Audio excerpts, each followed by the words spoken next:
बिस्मिल्लाहिर्रहमानिर्रहीम अस्सलाम वालेकुम। बेटा आज हम डिस्कस करेंगे मॉडर्न स्ट्रक्चर ऑफ बेंजीन का सेकंड मेथड। इससे पहले हमने डिस्कस किया था atomic orbital treatment of benzene. तो आज हम डिस्कस करेंगे रेजोनेंस मेथड। बेटा ये जो स्ट्रक्चर ऑफ बेंजीन का जो टॉपिक है इसका ये फोर्थ लेक्चर है। पहले हमने डिस्कस किया था कि उसके स्ट्रेट चेन स्ट्रक्चर की पॉसिबिलिटी को हमने रूल्ड आउट किया था, फिर कैक्यूले के स्ट्रक्चर को हमने डिस्कस किया और फिर जो जो एक्सपेरिमेंट उसको सपोर्ट करते हैं उसके साइक्लिक स्ट्रक्चर को हमने उसको डिस्कस किया। फिर एक्सरे एनालिसिस में हमने देखा कि तमाम कार्बन कार्बन जो बॉन्ड लेंथ है वो एक जैसी होती है, बॉन्ड एंगल 120 डिग्री होता है और बेंजीन का जो स्ट्रक्चर होता है cyclic regular hexagonal planar structure होता है। उसके बाद फिर हमने molecular orbital treatment atomic orbital theory में देखा कि जो हर कार्बन जो बेंजीन में है वो sp2 हिब्रिडाइज्ड कार्बन है।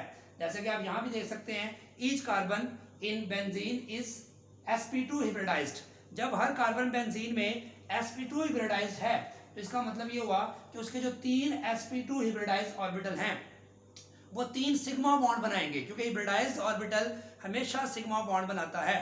अब ये बात काफी दफा हम ये बात डिस्कस कर चुके हैं कि यहाँ पे ये जो कार्बन और इस कार्बन के दरमियान एक ये सिग्मा बॉन्ड है, ये sp2 हिब्रिडाइजेशन से की ओवरलैपिंग से बना है।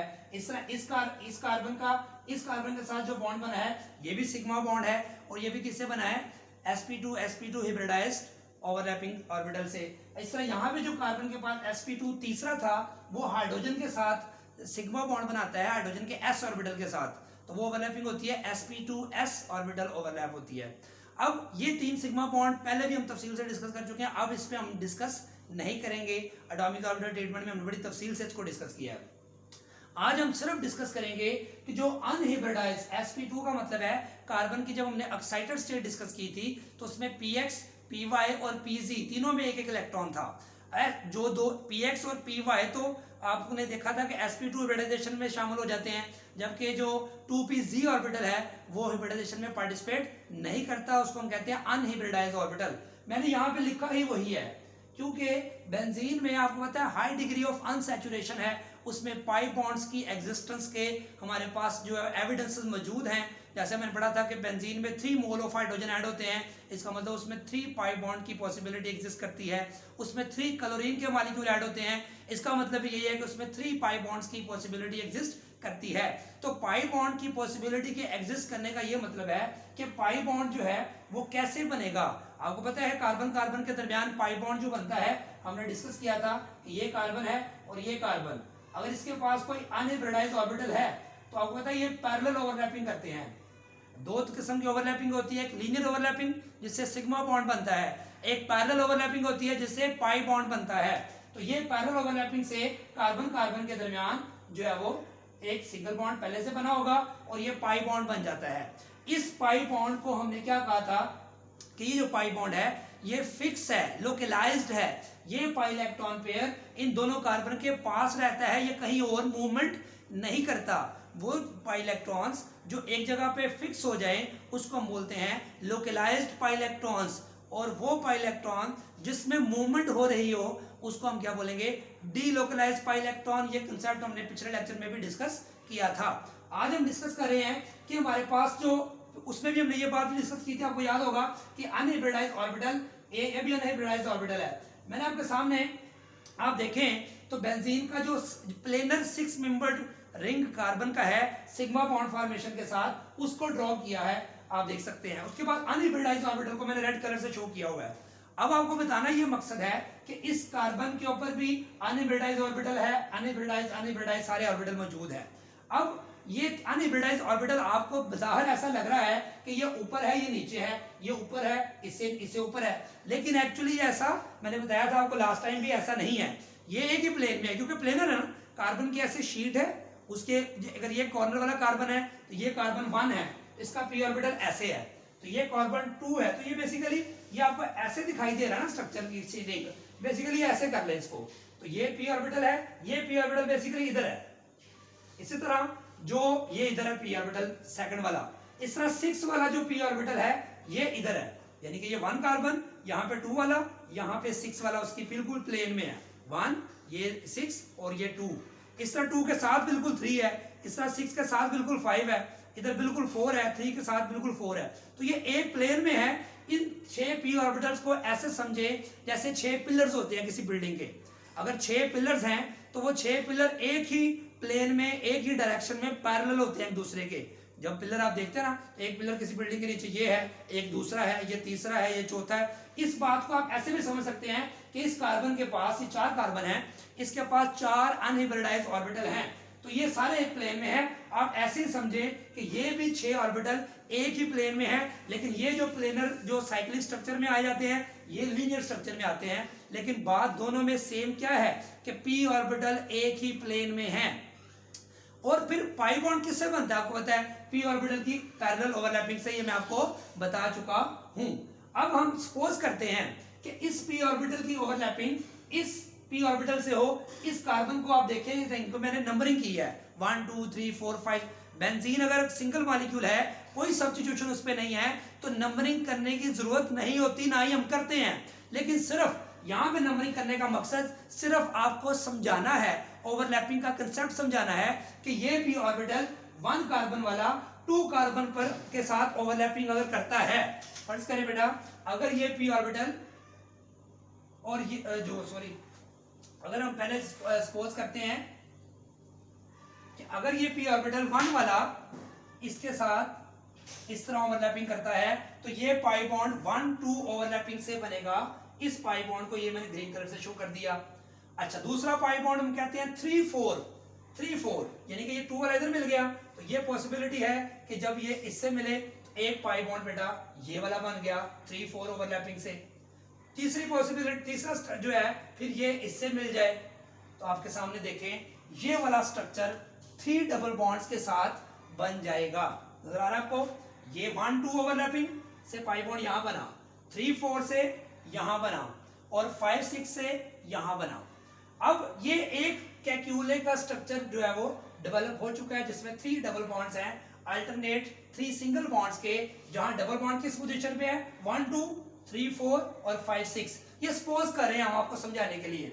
एक्चुअली कोई कार्बन की पोजीशन होती नहीं है, लेकिन हम सपोज कर रहे हैं इसको जो है वो। अच्छा, अब हमने कहा कि इस 1 ने इस 2 के साथ ओवरलैपिंग की, तो मैंने अभी आपको बताया अगर ये 1 है तो ये 2 अगर इसके करीब है, इतना करीब है, 1.397 एंगस्ट्रॉम डिस्टेंस पे है, ये हम पढ़ चुके हैं। इस कार्बन के p ऑर्बिटल के साथ भी 6 कार्बन के साथ भी बेटा इसका इतना ही डिस्टेंस है।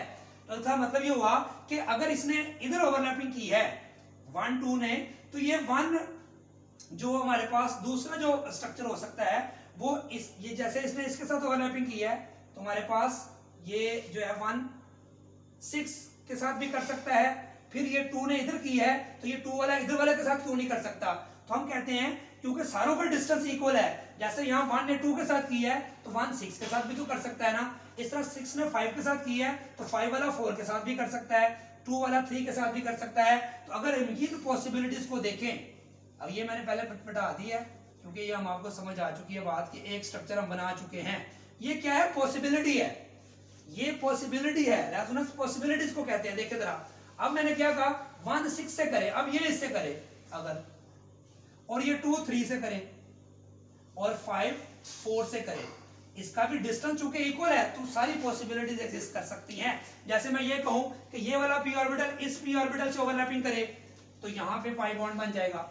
अगर मैं कहता हूं ये वाला इससे ओवरलैपिंग करे, तो यहां पे पाई बॉन्ड बन जाएगा, ठीक है। लेकिन मैं कहता हूं कि नहीं, ये वाला चूंकि इधर और इधर दोनों से इक्वल डिस्टेंस पर है, इसका मतलब है अगर ये दोनों ओवरलैपिंग करें तो पाई बॉन्ड तो फिर यहां बनेगा, और ये वाले p orbital as it is इसके पास ही रहेंगे। इसका मतलब हुआ कि इस स्ट्रक्चर में पाई बॉन्ड, ये स्ट्रक्चर है किसका बेटा, 1,3 ब्यूटाडाइन। तो 1,3 ब्यूटाडाइन का ये जो स्ट्रक्चर हम लिखते हैं, ये इसका एक स्ट्रक्चर है, ये भी उसका स्ट्रक्चर होता है, लेकिन हम उसकी चूंकि इसकी कंट्रीब्यूशन ज्यादा होती है, ये जो है असल 1,3 ब्यूटाडाइन के करीब ज्यादा लगता है, इसलिए इसको हम ज्यादा लिखते हैं, इसको हम ज्यादा कंसिडर नहीं करते। हालांकि ये भी उसका स्ट्रक्चर है, ये भी उसका स्ट्रक्चर है। क्यों? कि ये भी पॉसिबिलिटी दुरुस्त है और ये भी पॉसिबिलिटी दुरुस्त है, लेकिन कौन सी ज्यादा करीब है असल स्ट्रक्चर के, उसको फिर हम ज्यादा वैल्यू देते हैं, उसको हम कहते हैं मेजर कंट्रीब्यूटर। जो 1,3 ब्यूटाडाइन है, 1,3 ब्यूटाडाइन जो स्ट्रक्चर है, वो इन दोनों का हाइब्रिड स्ट्रक्चर होता है, ये बात याद रखें कि पाई बॉन्ड यहां भी हो सकता है, पाई बॉन्ड यहां भी हो सकता है, पाई बॉन्ड यहां भी हो सकता है, लेकिन चूंकि ये मेजर कंट्रीब्यूटर होता है, इसकी रिजेंबलेंस, इसकी ये जो है 1,3-ब्यूटाडाइन के जितने भी एक्सपेरिमेंटल जो एविडेंसेस होते हैं उनको ये स्ट्रक्चर ज्यादा करीब से सपोर्ट करता है, उसके ऊपर यानी समझ ले ओबे करता है, इसलिए इसको हम ज्यादा लिखते हैं, इसको हम नहीं लिखते। हालांकि ये भी पॉसिबिलिटी दुरुस्त है, ये भी पॉसिबिलिटी दुरुस्त है। अब यहाँ पे देखें कि दोबारा फिर स्ट्रक्चर पे आए कि ये दूसरी पॉसिबिलिटी हमने ड्रॉ कर दी, तो उसके मुताबिक पाई बॉन्ड देखें 1 और 6 से करेगा तो ये पाई बॉन्ड बना, 2 और 3 से करेगा तो यहाँ पाई बॉन्ड बना, और 4 और 5 से करेगा तो यहाँ पाई बॉन्ड बन गया। अब बताएं कि अगर ये पी ऑर्बिटल एक ही होता, जैसे इथीन में था, एक पी ऑर्बिटल ये है, एक पी ऑर्बिटल ये है, तो इसके साथ एक और पॉसिबिलिटी है ही नहीं, कोई तो पॉसिबिलिटी कैसे ड्रॉ करेंगे? ये मैंने पहले भी आपको मिसाल दी थी कि अगर ये कोई छत है किसी मकान की, एक चोर भागता भागता छत पे चढ़ गया है और पुलिस उसको पकड़ने के लिए आती है, तो जब पुलिस पकड़ने के लिए आएगी तो वो छत पे चढ़ेगी और पुलिस को चोर को पकड़ लेगी। क्यों पकड़ लेगी? क्योंकि चोर वहां छत पे जाके बैठ गया है, क्योंकि वो छत एक ही थी, उसके करीब कोई और छत नहीं थी कि वो फलांग के दूसरी छत पे चला जाता, तीसरी पे चला जाता, तो चोर आसानी से पकड़ा जाएगा। ऐसे मिसाल के मैंने कहा था ये लोकलाइज्ड इलेक्ट्रॉन होते हैं, जैसे कि इथीन में आपको मैंने ये बात समझाई है। लेकिन अगर ये 6 छतें इस तरह जुड़ी होती, फिर इस तरह एक जुड़ी होती, फिर एक ऐसे होती, फिर एक ऐसे होती, फिर एक ऐसे होती, इस तरह की 6 छतें होती, 6 घर आपस में जुड़े होते, तो चोर जब यहां चढ़ता तो क्या बताएं मुझे कि जब पुलिस पकड़ने आएगी वो यहां ना जाता? यकीनन जाएगा। फिर वो यहां नहीं जाएगा, यहां नहीं जाएगा, तो वो इस तरह क्या करेगा? चक्कर लगाता रहेगा। ये मैंने आपको समझाया था। इसी तरह बेंजीन के जो कार्बन 6 कार्बन है उसके अंदर पाई इलेक्ट्रॉन इसी तरह चक्कर लगाते हैं, जैसे एक चोर छत पे चढ़ जाए और अगर 6 घर साथ साथ मिले हुए हों तो वो चोर पुलिस के चक्कर लगवाता रहेगा, आसानी से पकड़ा नहीं जाएगा। इसी तरह बेंजीन में भी पाई इलेक्ट्रॉन जो होते हैं वो इतनी फास्ट चक्कर लगाते हैं, जैसे मैंने पंखे की मिसाल दी थी कि पंखा भी जब चल रहा हो तो उसके तीनों परों में से एक पर को उतारना मुश्किल है, वो स्टेबल हो जाएगा। इसको कहते हैं डीलोकलाइजेशन। एक पर इधर है, फिर इधर है, फिर इधर है, पर अपनी जगह इतनी तेजी से चेंज कर रहा है कि वो स्टेबल हो जाता है। तो यहाँ पे क्या है कि यहाँ पे जो है वो एक जगह पे फिक्स नहीं था। सेम इसी तरह ये जिस अब आप कहें कि ये इक्वल पॉसिबिलिटी है कि वो यहाँ चला जाए, यहाँ चला जाए, सेम इसी तरह यहाँ पे एक पॉसिबिलिटी है इधर ओवरलैपिंग करे, एक पॉसिबिलिटी है इधर ओवरलैपिंग करे। ये दोनों पॉसिबिलिटीज किसने ड्रॉ की थी? कैक्यूले ने। अब एक और साइंटिस्ट था डेवर, उसने कहा कि अगर सारे पॉसिबिलिटीज आप ड्रॉ कर रहे हैं, देखिए असल बेंजीन का स्ट्रक्चर नहीं हमें पता। ये जो स्ट्रक्चर मैंने ड्रॉ किया कैक्यूले के, ये सारे दोनों स्ट्रक्चर क्या हैं? प्रपोज स्ट्रक्चर हैं, हाइपोथेटिकल हैं। अगर हम देखें तो ये तकरीबन 39% के करीब असल बेंजीन को कंट्रीब्यूट करता है, और ये भी 39% के करीब असल बेंजीन को कंट्रीब्यूट करता है। तो ये दोनों की मिलाएं तो तकरीबन ये 78% जो है असल बेंजीन जो भी है ना, असल बेंजीन का स्ट्रक्चर तो नहीं पता हमें, असल बेंजीन के अंदर 78% इन दोनों की कंट्रीब्यूशन मौजूद है। बाकी जो 22% है वो अगले 3 स्ट्रक्चर उसकी हम बात करते हैं। डेवर ने कहा क्या ऐसा नहीं हो सकता कि ये 2 और 3 ओवरलैपिंग करें और ये 1 जो है इस 4 से ओवरलैपिंग करें? 1 4 देखें, ये 1 और 4 देखिए, पहले तो ये बात थी ना एडजेसेंट कार्बन एटम्स थे, तो यहाँ ओवरलैपिंग की हमने कहा था पॉसिबिलिटी है, इधर भी है, इसकी इसके साथ है, इसकी इसके साथ है, इसकी इसके साथ। लेकिन ये पॉसिबिलिटी आप देखें, आपका दिमाग, आपका जहन भी आप अपना जो है इस्तेमाल करेंगे तो आप कहेंगे ये पॉसिबिलिटी बड़ी अजीब सी है कि 1 और 4 की कॉम्बिनेशन से बॉन्ड बने, और 2 3 वाली तो ठीक है और 5 6 वाली भी ठीक है पॉसिबिलिटी, ये ओवरलैपिंग करे, पैरेलल ओवरलैपिंग, तो एक पाई बॉन्ड ये बन गया, 5 6 की ओवरलैपिंग से पाई बॉन्ड एक ये बन गया, और 1 4 की ओवरलैपिंग से इन 2 कार्बन के दरमियान एक और बॉन्ड बन गया। तो ये पॉसिबिलिटी डेवर ने बताई थी, लेकिन इसमें ये 2 बॉन्ड तो की पॉसिबिलिटी तो इसके मुताबिक ही है, लेकिन ये जो 1 4 वाली पॉसिबिलिटी है ये एनर्जेटिकली, थर्मोडायनेमिकली फेवरेबल नहीं है। इसलिए ये स्ट्रक्चर इन दोनों स्ट्रक्चर्स की निस्बत बहुत ज्यादा अनस्टेबल है, अनफेवरेबल है, नॉन एग्जिस्टेंस है। इसको अगर मैं सिंपल अगर जो है बात कहूं कि ये स्ट्रक्चर जो है ये उसने एक ऐसी बात कह तो दी है लेकिन उसकी बात में कोई वजन नहीं है, क्योंकि यहाँ पे इसके जो है 1 और 4 के बॉन्ड के बनने के कोई इम्कान नहीं है। लेकिन उसने एक प्रपोजल दे दिया, चूंकि असल स्ट्रक्चर का नहीं पता इसलिए इस प्रपोजल को हम रिजेक्ट नहीं कर सकते। फिर दूसरा उसने क्या पॉसिबिलिटी बताई, 1-4 वाली मैंने बता चुका हूं आपको। फिर उसने कहा, ये मैं दोबारा से इसी के स्ट्रक्चर पे सारा कुछ समझा रहा हूं आपको। अब अगला स्ट्रक्चर देखें, उसने कहा 1 और 6 ओवरलैपिंग करें, ठीक हो गया, ये तो पुरानी है, कैलकुलस में ये कहा तो हो सकती है। और 2-5 यानी कि ये वाला इसके साथ ओवरलैपिंग करें, 2 और 5। फिर वही बात, जैसे 1-4 था उसके भी मैंने कहा था वो बॉन्ड एनर्जेटिकली थर्मोडायनेमिकली फेवरेबल नहीं है, और 2 और 5 का ये तो फेवरेबल है। 3-4 देखें, 3-4 फेवरेबल है, ये भी 1-6 भी फेवरेबल है। ये 2-5 फिर वही आगे जैसे 1-4 था, इसको इस कार्बन के हिसाब से ये पोजीशन क्या कहलाती है, पैरा पोजीशन।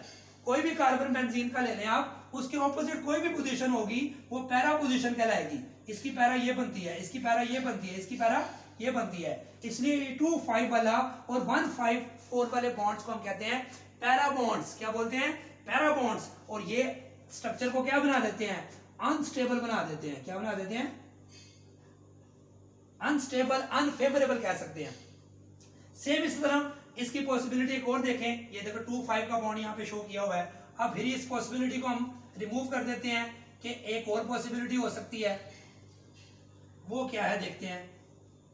देखिए लास्ट पॉसिबिलिटी 1-2 से करें, ये तो हमें पता कर सकता है क्योंकि एडजेसेंट है। 3-6 से करें, अब ये करें 3 से 6, ये भी पैरा बॉन्ड बनेगा। और 4-5 से करें, तो 4-5 से करें, ये पॉसिबिलिटी भी फेवरेबल है, ये पॉसिबिलिटी भी फेवरेबल है। कैलकुलस में भी हमने ये की थी क्योंकि साथ साथ है। लेकिन 6 वाला इस 3 वाले के साथ कोई बॉन्ड बनाए, ये थर्मोडायनामिकली फेवरेबल नहीं है। तो ये 3-6 वाला बॉन्ड, इधर 2-5 वाला बॉन्ड, इधर 1-4 वाला बॉन्ड्स, इन बॉन्ड्स को हम कहते हैं थर्मोडायनामिकली अनफेवरेबल है, एनर्जेटिकली अनफेवरेबल है, पैरा बॉन्ड्स है।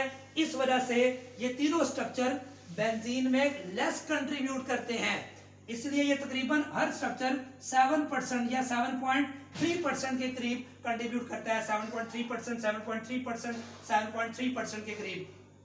तो ये जो है आपके सामने जो तकरीबन इन तीनों की ओवरऑल कंट्रीब्यूशन निकालें तो ऑलमोस्ट ये, अगर ये 78% है तो समझ ले 21, ये 78.9 के करीब होता है। तो 21% या 22% के करीब ये बेंजीन असल में कंट्रीब्यूट करते हैं, और ये सिर्फ कितना कंट्रीब्यूट करता है, 78। तो अब देखें कि हमने जो बेंजीन के स्ट्रक्चर पढ़े हैं, तो ये जो पॉसिबिलिटी बनाई हमने कि ये 1 2 3 4 5 6, ये एक पॉसिबिलिटी है कि पाई बॉन्ड इस तरह बन जाएं। फिर हमने कहा कि पॉसिबिलिटी दूसरी ये है, तीसरी ये है, चौथी ये है, पांचवी ये है। तो ये जो हम पॉसिबिलिटीज ड्रॉ कर रहे हैं, जो पॉसिबिलिटीज ड्रॉ कर रहे हैं, इन पॉसिबिलिटीज को हम कहते हैं रेजोनेंस। क्या कहते हैं बेटा, resonance. Possibility of different pairing schemes of valence electrons, valence electron के ऑर्बिटल्स की डिफरेंट पेयरिंग स्कीम, ओवरलैपिंग के डिफरेंट चांसेस। इसको ऐसे समझ लें, मिसाल दूं आपको, हेड और टेल की मिसाल ले लें, कॉइन ले लें, तो आपसे पूछा जाए कि ऊपर फेंकेंगे तो हेड आएगा या टेल, तो आप कह सकते हैं 100% हेड आएगा, नहीं कह सकते। आप कह सकते हैं 100% टेल आएगा, नहीं कह सकते। अगर दोनों तरफ हेड है या दोनों तरफ टेल है, फिर तो आप श्योर कह सकते हैं 100% हेड आएगा, 100% टेल आएगा। लेकिन हेड या टेल, हेड या टेल, 50 आप कहेंगे 50% चांस है कि हेड आएगा, 50% चांस है कि टेल आएगा। क्यों कहा आपने ये 50% 50? क्यों? पॉसिबिलिटीज दो हैं। इसका मतलब है यहां ये इधर ओवरलैपिंग कर सकता है तो ये एक पॉसिबिलिटी है, इधर भी कर सकता है तो ये दूसरी पॉसिबिलिटी है, ये वाला इसके साथ कर सकता है, ये तीसरी पॉसिबिलिटी। इसका मतलब है ये सारी हमने जो पॉसिबिलिटी, जिस तरह इसका बताया मैंने, ये इसके साथ करे तो ये बॉन्ड बनेगा, इसके साथ करे तो यहां बनेगा, ये एक पॉसिबिलिटी है। दूसरी, ये इसके साथ मिले तो एक पाई बॉन्ड यहां बन जाए और इनका ओवरलैपिंग हो ही ना, तो ये दूसरी पॉसिबिलिटी है। तो इसका मतलब ये हुआ कि हम, लेकिन जब अगर ये वाली मिसाल क्या है कि ये हमेशा इसी से ओवरलैपिंग करेगा। क्यों? मैंने बताया कि अगर आपके पास कॉइन है उसमें दोनों तरफ हेड है, दोनों तरफ हेड है, तो ऊपर फेंकेंगे तो आप कहेंगे 100% हेड ही आएगा। क्यों 100% हेड आएगा? इसलिए कि उसमें दोनों तरफ जो हेड है उसकी दूसरी पॉसिबिलिटी नहीं है। इसी तरह आप लूडो खेलते हैं, लूडो, लूडो का जो दाना होता है, डाइस कहते हैं उसको, जो भी है, उसको ऊपर 6 नंबर्स होते हैं, 1 2 3 4 5 6। अगर आपसे कहा जाए इसको फेंके तो क्या आएगा? आप कह सकते हैं 100% 6 आएगा? नहीं कह सकते। आप कहेंगे 1/6% उसकी प्रोबेबिलिटी है कि 6 आएगा, 1/5 उसकी प्रोबेबिलिटी है कि 5 आएगा। यानी कि जितनी उसकी पॉसिबिलिटीज हैं, जैसे इस तरह कमेटी आप डाल दें, आपने कमेटी डालते हैं, आपका नंबर 10 लोगों की कमेटी है, तो आप जब निकालेंगे नंबर तो आप श्योर नहीं कह सकते कि फलां बंदे का निकलेगा, क्योंकि पॉसिबिलिटी है, हर बंदे की निकलने की पॉसिबिलिटी है जब तक कमेटी निकल नहीं जाती। इसी तरह असल बेंजीन का स्ट्रक्चर हमें नहीं पता, इसलिए हम कहते हैं ये पॉसिबिलिटी भी हो सकती है, ये पॉसिबिलिटी भी हो सकती है, ये इससे भी मिल सकता है, ये इससे भी मिल सकता है, ये इससे भी मिल सकता है। तो असल स्ट्रक्चर फिर क्या होगा? हम कहेंगे इन तमाम पॉसिबिलिटीज को इकट्ठा कर लो, मर्ज कर लो, इनका हाइब्रिड ले लो, तो असल स्ट्रक्चर बन जाएगा। तो अगर मैं आपसे पूछूं कि बेंजीन का स्ट्रक्चर क्या है, आप कहेंगे सर असल स्ट्रक्चर तो नहीं पता, लेकिन जितनी एक्सपेरिमेंटल एविडेंस और थ्योरेटिकल एनालिसिस हमारे पास मौजूद है, उसके मुताबिक benzene is resonance hybrid of 2 Kekule and 3 Dewar structures. क्या कहेंगे आप? असल बेंजीन का स्ट्रक्चर क्या है? आप कहेंगे असल बेंजीन का स्ट्रक्चर रेजोनेंस हाइब्रिड है। रेजोनेंस हाइब्रिड है किसका? कैक्यूले के 2 स्ट्रक्चर्स की 80% के करीब परसेंटेज, और इसके तीनों की मिला के तकरीबन 20% या 22% के करीब। इन पांचों को मिलाओ तो 80% दिस प्लस 20% दिस, तो क्या बना? 100% बेंजीन।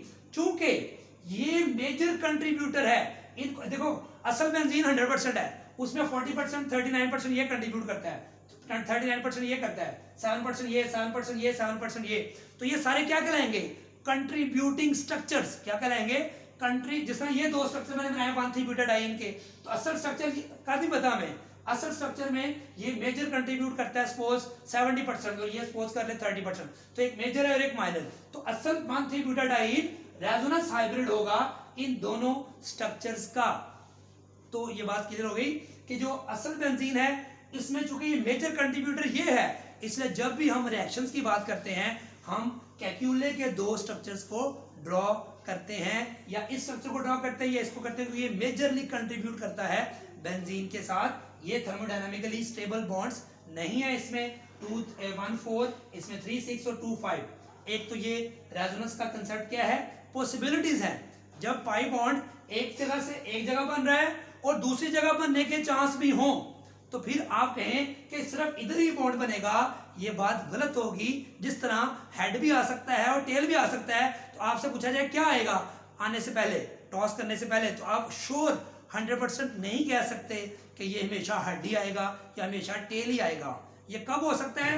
जब दोनों तरफ हेड हो, जिस तरह यहाँ एक ही पॉसिबिलिटी है तो एक ही पाई बॉन्ड बनेगा, लेकिन अगर पॉसिबिलिटीज एक से ज्यादा है एक, तो उसको हमने हर पॉसिबिलिटी को ड्रॉ करेंगे, तो ये भी एक स्ट्रक्चर बनेगा, ये भी पॉसिबिलिटी है, ये भी, ये भी, ये भी। चूंकि पाई बॉन्ड की पॉसिबिलिटी सारी इसमें ड्रॉ करके देखेंगे कि असल स्ट्रक्चर क्या हो सकता है। तो ये जो हम कैक्यूलर स्ट्रक्चर को हम देखते हैं कि ये दोनों स्ट्रक्चर्स को हम नॉर्मली यूज करते हैं रिएक्शंस में। अगली बात जो मोस्ट इंपॉर्टेंट है कि हमने एक्सेल एनालिसिस किया था, आपको याद होगा। एक्सेल एनालिसिस में हमने पढ़ा था कि हर कार्बन कार्बन जो बॉन्ड लेंथ है बेंजीन में वो कितनी है? 1.397 एंगस्ट्रॉम। अगर हम देखें तो कार्बन कार्बन बॉन्ड लेंथ कितनी है?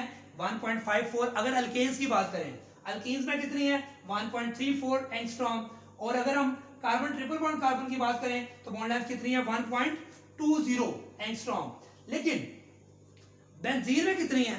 ना ये सिंगल, अब देखिए इसमें एक सिंगल बॉन्ड है, एक डबल बॉन्ड है। अगर हम कैक्यूले के स्ट्रक्चर को मान लें, क्योंकि ये मेजर कंट्रीब्यूटर है, अगर सिंगल और डबल माने तो इसकी एक बॉन्ड लेंथ आनी चाहिए 1.54, ये वाली बॉन्ड लेंथ आनी चाहिए 1.54 आनी चाहिए, ठीक हो गया। और ये वाली बॉन्ड लेंथ आनी चाहिए इसकी 1.34, ये आनी चाहिए ना। लेकिन एक्सरे कहता है कि इसकी बॉन्ड लेंथ 1.39 है, ना 1.54 है ना 1.34 है, बल्कि इन दोनों के दरमियान है, इन बिटवीन। देखें 1.39 ऑलमोस्ट 1.34 और 1.54 के हम इन बिटवीन तस्वर करते हैं। इससे बेटा ये पता चला कि कार्बन कार्बन तमाम बॉन्ड एक जैसे हैं। अब एक जैसे का बेटा क्या मतलब होगा? एक जैसे का मतलब क्या होगा बताएं जरा। कि अगर हम कहें कि सारे बॉन्ड एक जैसे हैं, तो एक जैसे का मतलब या तो डबल होने चाहिए या सारे सिंगल होने चाहिए। लेकिन बॉन्ड लेंथ अगर इसके बराबर होती है तो हम कहते हैं सारे सिंगल है, अगर इसके बराबर होती है तो हम कहते हैं सारे डबल है। लेकिन बॉन्ड लेंथ जो है वो क्या है, ये देखें, ये स्ट्रक्चर है। अब यहां पे आधा पाई बॉन्ड है, इधर भी आधा पाई बॉन्ड है, इधर भी आधा पाई बॉन्ड है। ये पाई बॉन्ड जो यहां पे कैलकुलेटर ने फिक्स कर दिया है, इसको कहते हैं आधा इधर है आधा इधर है, आधा इधर आधा इधर। जब हम ऐसा लिखेंगे आधा पाई बॉन्ड उधर है आधा पाई बॉन्ड उधर है, फिर हमारी ये बात सही साबित होगी कि हर बॉन्ड कार्बन कार्बन ये 1.5 बॉन्ड है, 1.5 1.5 1.5 1.5 1.5 कैलकुलेटर के मुताबिक एक डबल एक सिंगल, एक डबल सिंगल। तो इसमें भी कहा गया कि कार्बन कार्बन कोई भी बॉन्ड एग्जैक्ट सिंगल बॉन्ड नहीं है, कोई भी बॉन्ड एग्जैक्ट डबल बॉन्ड नहीं है, बल्कि क्या है 1.5 1.5। तो ये पाई जो बॉन्ड है आधा इधर, इसको हम कैसे भी लिखते हैं लेटेस्ट, इसको बेटा हम इस तरह सर्कल बना के लिख देते हैं। जैसा कि आप यहां देख सकते हैं कि ये जो पाई इलेक्ट्रॉन चूंकि एक जगह पे फिक्स ही नहीं है, ये मैंने बताया था पहले भी कि जैसे चोर यहाँ पे घूमता रहता है, पुलिस को चक्कर लगवाता रहता है, जैसा पंखा घूमता रहता है, इसी तरह ये पाई इलेक्ट्रॉन जो होते हैं 6 पाई इलेक्ट्रॉन्स, ये 6 पाई इलेक्ट्रॉन्स क्या करते हैं, ये पूरे रिंग के अंदर, पूरे रिंग के ऊपर क्या करते हैं, डीलोकलाइज होते हैं, उसके चक्कर काटते रहते हैं, इसको बोलते हैं एक्सटेंसिव डीलोकलाइजेशन। ये 6 पाई इलेक्ट्रॉन्स कह सकते हैं कि 6 पाई इलेक्ट्रॉन्स बेंजीन रिंग में एक्सटेंसिव डीलोकलाइजेशन शो करते हैं। इसमें आप ये नहीं कह सकते कि बेंजीन में 3 पाई बॉन्ड्स हैं, क्योंकि 3 पाई बॉन्ड इसने कहा है कि हैं, इसने कहा है, एक्सपेरिमेंटल एविडेंस इसको जो 3 पाई बॉन्ड्स को जो है इस सेंस में जो है वो प्रूव नहीं करता कि वो फिक्स है अपनी जगह पे, बल्कि वो 6 पाई इलेक्ट्रॉन्स डीलोकलाइज्ड हैं, क्योंकि बॉन्ड लेंथ ये बताती है कि वो डबल और सिंगल के दरमियान है। तो रेजोनेंस कंसेप्ट हमने सीखा, कैल्कुले के 2 स्ट्रक्चर मेजर कंट्रीब्यूटर हैं, ये हम ज्यादा लिखते हैं, और जो नेट रिजल्ट जो हमारा आता है कि हम जब सिंपल बेंजीन लिख रहे हो, रिएक्शन ना लिख रहे हो, तो हम उसके अंदर सर्कल ड्रॉ कर देते हैं। क्यों करते हैं, ये मैंने आपको कंसेप्ट बताया कि हर कार्बन कार्बन बॉन्ड 1.5 बॉन्ड है, वो सिंगल के बराबर भी नहीं है एग्जैक्ट, और ना वो डबल के बराबर है। ये आपने बात याद रखनी है।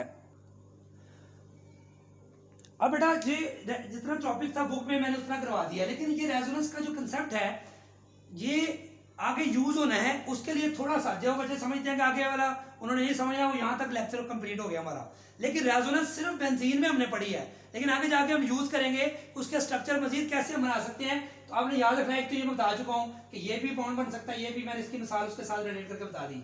अब आपके सामने एक स्ट्रक्चर मैंने लिखा हुआ है बेटा, ये है एसीटेट। क्या है, acetate, CH3 C double bond O। इसको आप इस तरह लिख सकते हैं, आपको पता है वैसे लिखते हैं, CH3 C double bond O negative, इसको हम बोलते हैं एसीटेट। क्या बोलते हैं, एसीटेट स्ट्रक्चर इसको बोलते हैं, आपको पता ही है, एसिटिक एसिड से ही नेगेटिव आयन बनता है। अब यहाँ पे रेजोनेंस शो क्यों की इसने, क्योंकि इसमें कंडीशन होती है रेजोनेंस की, double bond single bond double bond, single bond double bond, यानी कि वो स्पीशी, चाहे वो नेगेटिव चार्ज हो, चाहे वो पॉजिटिव चार्ज हो, चाहे बेंजीन हो, कोई भी स्पीशी, सिर्फ बेंजीन रेजोनेंस नहीं शो करती, 1,3-ब्यूटाडाइन में भी रेजोनेंस है, जिसमें क्या क्या शर्त हो, pi bond sigma bond pi bond हो, जैसे कि यहाँ पे है pi bond sigma bond pi bond, alternate pi bond sigma bond pi bond, जहां जहां ये शर्त फुलफिल होगी, अगर 3 कार्बन भी है सपोज,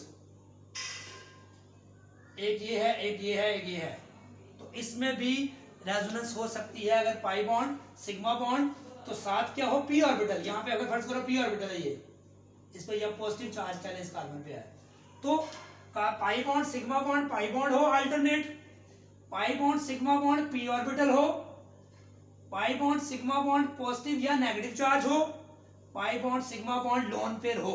ये सिर्फ आपने जेहन में रखनी है, इसको बस कंसेप्ट के लिए सिर्फ इसको अप्लाई करके देखते हैं। ये एसीटेट मैंने लिखा CH3 C double bond O-, देख सकते हैं एसीटेट।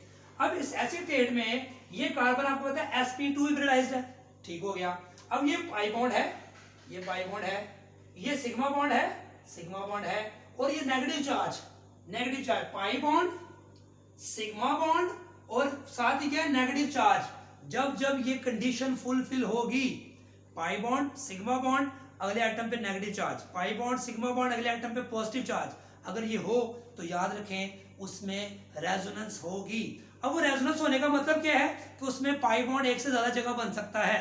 जब जब हम ये कहें कि रेजोनेंस है यहाँ पे, तो उसका क्या मतलब है, पाई बॉन्ड एक जगह पे फिक्स नहीं होगा, वो पाई बॉन्ड एक से ज्यादा जगह पे बन सकता है। जैसे यहाँ रेजोनेंस थी तो हमने कहा पाई बॉन्ड यहाँ भी हो सकता है, फिर हमने कहा यहाँ भी हो सकता है ये वाला, फिर हमने कहा इधर भी बन सकता है। तो ये क्या थी, पॉसिबिलिटीज। हमने कहा रेजोनेंस है, क्या मतलब, पाई बॉन्ड यहाँ भी बन सकता है, यहाँ भी बन सकता है, यहाँ भी बन सकता है। तो पाई बॉन्ड एक जगह पे फिक्स नहीं होगा, वो डीलोकलाइज्ड होगा। इस सिस्टम को हम कहते हैं कॉन्जुगेटेड सिस्टम, जिसमें पाई bond sigma bond pi bond हो, कॉन्जुगेटेड सिस्टम कहलाता है। Pi bond sigma bond P orbital हो, कॉन्जुगेटेड सिस्टम कहलाता है।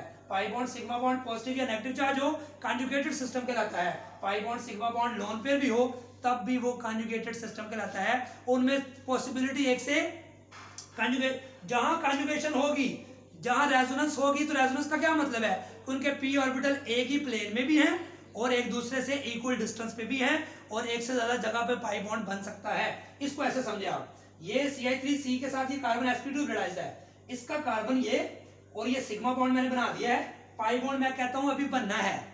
जब हमने रेजोनेंस शो करनी होती है तो हम पी ऑर्बिटल शो करते हैं ताकि हम बता सकें कि पाई बॉन्ड कैसे एक से ज्यादा जगह बन सकता है। इस कार्बन ने अगर यहां पे ओवरलैपिंग की तो ये पाई बॉन्ड बन गया, तो इसके ऊपर negative charge as it is रहेगा। जैसे मैंने कहा कि ये ओवरलैपिंग करेंगे तो ये इनके पास जो इलेक्ट्रॉन है वो उनके पास ही रहेंगे, वो पार्टिसिपेट ही नहीं करेंगे। अब इसने इसके साथ ओवरलैपिंग की तो ये स्ट्रक्चर बन गया जो ऊपर बना हुआ है, ठीक हो गया। लेकिन मैं कहता हूं कि चूंकि ये पी ऑर्बिटल और ये आपको ऊपर नीचे लग रहे हैं ना, मैंने बताया था ऊपर नीचे नहीं है, ये ऊपर नीचे लग रहा है लेकिन नहीं है क्योंकि प्लेनर में है। ये तीनों ऐसे हैं, ऐसे 1 2 3 ऐसे, ये 2 ऐसे हैं और एक इधर है।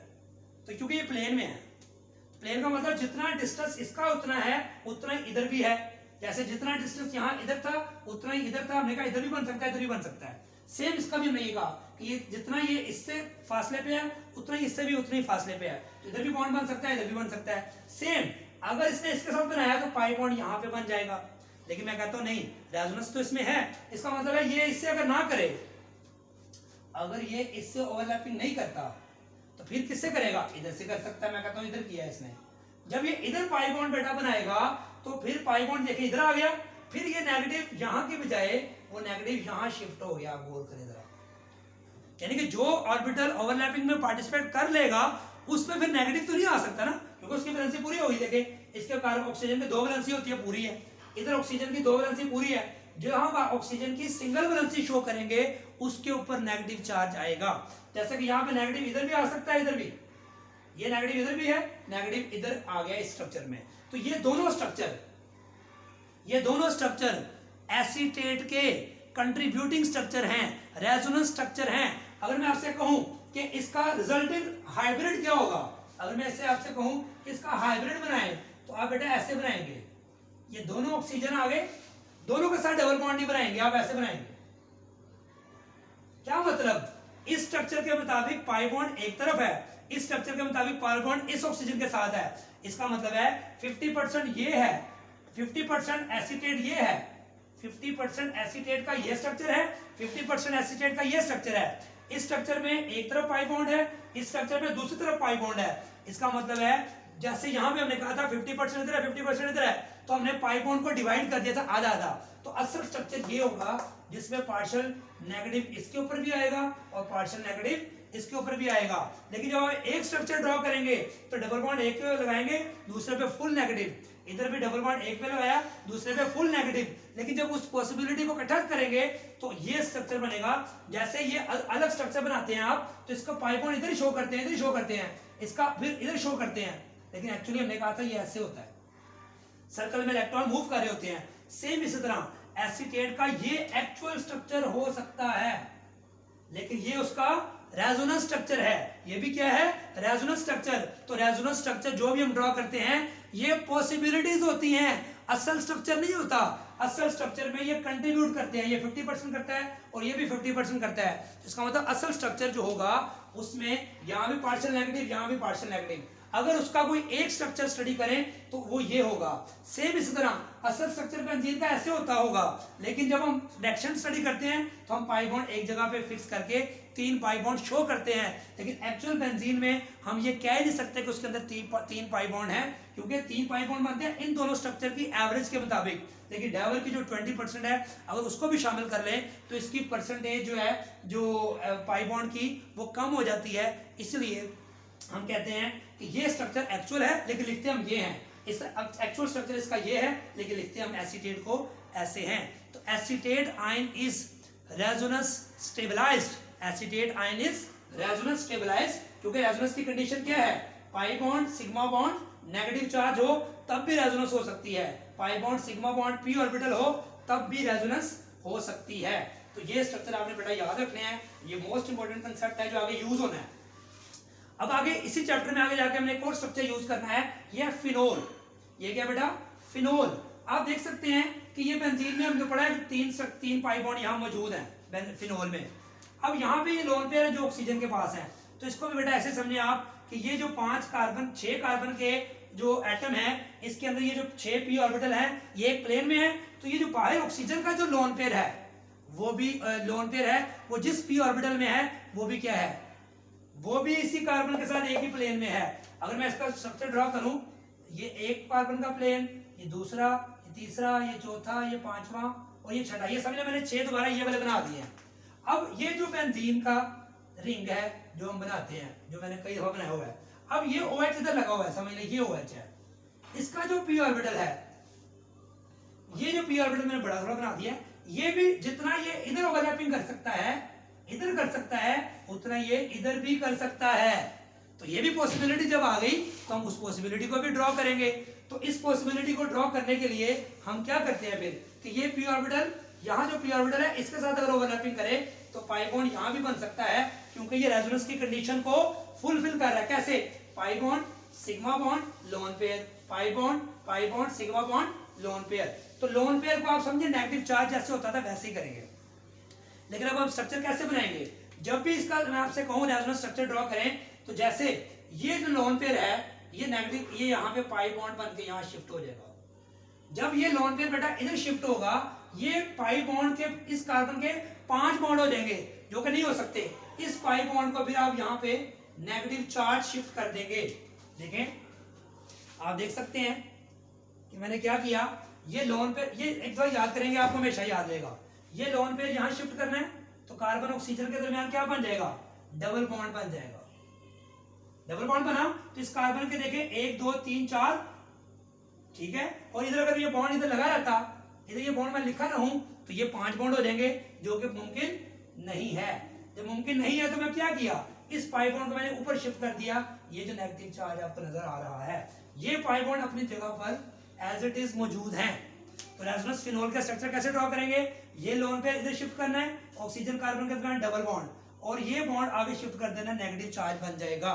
फिर ये नेगेटिव चार्ज क्या करेगा, अब फिर पाई bond sigma bond negative charge, पाई bond sigma bond negative charge, फिर रेजोनेंस की कंडीशन है तो ये पाई बॉन्ड फिर इधर शिफ्ट होगा, बल्कि ऐसा नहीं होगा, ये नेगेटिव चार्ज जैसे ऊपर से इधर की तरफ शिफ्ट कर रहे हैं हम, क्या होगा बताएं, ये नेगेटिव चार्ज बेटा इधर शिफ्ट हो जाएगा, फिर पाई बॉन्ड बन जाएगा, फिर इस कार्बन के 5 बॉन्ड हो जाएंगे, इस पाई बॉन्ड को फिर हम नेगेटिव चार्ज बना देंगे, इधर नेगेटिव चार्ज आ जाएगा, और ये बॉन्ड अंदर शिफ्ट हुआ, ये बॉन्ड पहले का पहले अपनी जगह पे मौजूद है, और यहाँ पे ये डबल बॉन्ड, ये पॉजिटिव इसके ऊपर क्यों आया कौन बताएगा, क्योंकि ऑक्सीजन जब भी अपना लोन पेयर डोनेट करेगा तो उसके 3 बॉन्ड हो जाएंगे, और ऑक्सीजन के जब भी 3 बॉन्ड होते हैं उस पर पॉजिटिव चार्ज आता है, तो ये पॉजिटिव एज इट इज साथ चलता जाएगा।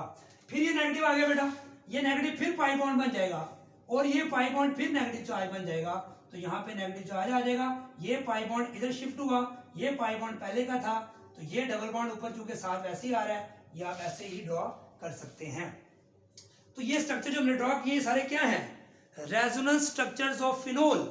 कैसे स्ट्रक्चर है बेटा, रेजोनेंस स्ट्रक्चर्स ऑफ फिनोल। आगे जाके कंपाउंड आएगा उसका नाम है फिनोक्साइड आयन। फिनोल का जब H चला जाता है, फिनोल का जब H चला जाता है तो इसको कहते हैं फिनोक्साइड आयन। फिनोल का जब हाइड्रोजन चला जाए तो क्या करेगा, फिनोक्साइड। अब ये भी नेगेटिव है तो pi bond sigma bond negative, ये इधर शिफ्ट होगा और ये इधर आ जाएगा, तो क्या बनेगा, ये पाई बॉन्ड पहले अपनी जगह पे फिक्स कर दें, तो यहाँ पे नेगेटिव आ गया, ये डबल बॉन्ड ऑक्सीजन हो गया। अब ये ऑक्सीजन डबल बॉन्ड कार्बन जब आया तो इस ऑक्सीजन पे पॉजिटिव नहीं लगाया हमने, क्यों नहीं लगाया, यहाँ इससे लगाया था कि उसके 3 बॉन्ड हो गए थे, यहाँ उसके 2 पूरे, इससे पॉजिटिव नहीं आएगा। फिर अगला स्ट्रक्चर सेम बनेगा, ये नेगेटिव चार्ज बॉन्ड बनेगा, ये बॉन्ड आगे नेगेटिव चार्ज बन जाएगा। तो क्या बनेगा देखें, ये नेगेटिव इधर आ गया, ये पाई बॉन्ड दोनों ये ऊपर ऐसे ही आ गया। अगला स्टेप है क्या होगा, पहले स्ट्रक्चर का ना ये मेन स्ट्रक्चर बना लिया करें। अब ये नेगेटिव फिर इधर आएगा और ये पाई बॉन्ड फिर ऊपर शिफ्ट हो जाएगा, तो ये स्ट्रक्चर बनेगा। तो इन तमाम स्ट्रक्चर के दरमियान इस तरह एरो लगाते हैं क्योंकि ये एक दूसरे के कंट्रीब्यूटिंग स्ट्रक्चर है। असल फिनोल हम ये लिखते हैं, लेकिन असल फिनोल इन सब का रेजोनेंस हाइब्रिड होता है, याद रखें। फिन ऑक्साइड हम ऐसे लिखते हैं, लेकिन असल फिन ऑक्साइड इन तमाम स्ट्रक्चर्स का हाइब्रिड होता है। जब जरूरत पड़ती है हम उन स्ट्रक्चर्स को हम इस तरह ओपन करके रिप्रेजेंट करते हैं, अदरवाइज हम रिप्रेजेंट नहीं करेंगे। तो ये रेजोनेंस किस तरह है, आपको मैंने बताया कि पाई बॉन्ड यहाँ पे देखें, यहाँ पे है, यहाँ पे पाई बॉन्ड यहाँ आ गया, यहाँ नहीं है, पाई बॉन्ड यहाँ चला गया, फिर पाई बॉन्ड इधर और इधर नहीं था, अब इधर आ गया और इधर गायब हो गया। तो ये पाई बॉन्ड की क्या चेंज हो रही है, पोजीशन चेंज हो, कभी इधर कभी इधर कभी इधर। तो पाई बॉन्ड की एक से ज्यादा लोकेशंस पॉसिबल हो, एक से ज्यादा पॉसिबिलिटीज हो, तो उसी चीज को हम कहते हैं रेजोनेंस। उसके लिए शराइत है, वो शराइत क्या है, pi bond sigma bond pi bond हो, pi bond sigma bond alternate p orbital हो, pi bond sigma bond alternate positive negative charge हो, pi bond sigma bond alternate lone pair हो। तो ये फिनोल के स्ट्रक्चर मैंने इसलिए आपको बनाने सिखाए हैं कि आगे हमने जब इस चैप्टर का आखिरी टॉपिक पढ़ेंगे वहां हमें जरूरत पड़ेगी। तो एफएससी में लोग नॉर्मली कराते नहीं है ये पोर्शन, बेटा आपने नहीं करना तो आप बेशक ना करें, ये पोर्शन करना जरूरी है, ये पेपर के क्वेश्चन के मुताबिक है। ये सारे कंसेप्ट्स थे जो मैंने आपको तफसील से समझा दिए हैं, ये एंटी टेस्ट में और जो है जो अच्छे बच्चे हैं उनके लिए जरूरी भी है करना है कि उनको पता चले कि रेजोनेंस का मतलब क्या है, पॉसिबिलिटी है। कहीं भी ये कंडीशंस फुलफिल हो रही होगी तो हम कहेंगे वहां पे रेजोनेंस एग्जिस्ट करती है। तो जहां भी double bond single bond alternate हो तो वहां समझ लें कि रेजोनेंस हो रही होगी। इस तरह बहुत से स्ट्रक्चर्स होते हैं जिसमें हम रेजोनेंस की जो है स्ट्रक्चर्स ड्रॉ कर सकते हैं। फॉर एग्जांपल एक मॉलिक्यूल में और आपको करके बता देता हूं कि नाइट्रेट आयन है हमारे पास, ये बेटा नाइट्रेट आयन है,